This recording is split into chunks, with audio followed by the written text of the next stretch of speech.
I'm Dr. Andrea Utley and I work in biomedical sciences at the University of Leeds. The research that we've conducted with HSL aimed to look at what the advantages of sitting in a chair that was actually the right size for you.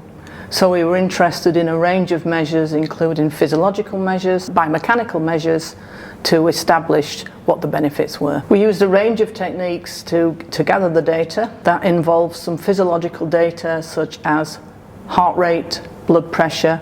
We also measured tissue oxygenation by a monitor that was placed on the calf muscle. We looked at some biomechanical data, and that involved using kinematic analysis, where we put markers on the shoulders, the head, and the trunk of the participant. And we also used a force plate so that when a participant stood up, we could see how much they actually adjusted their posture, and that gave us an indication of how comfortable they felt once they'd been sitting in the chair. This particular chair is not quite the right size for this participant, it's too big, and as you can see, the feet don't quite touch the ground, and as a result the person is not quite as comfortable. We've also got slight elevation here in heart rate and a slight elevation in blood pressure because the individual isn't as comfortable as they would be if the chair was the right size. This particular chair is a much better size for the participant. It's actually the perfect fit. As you can see, feet are on the ground, and interestingly we can already see a reduction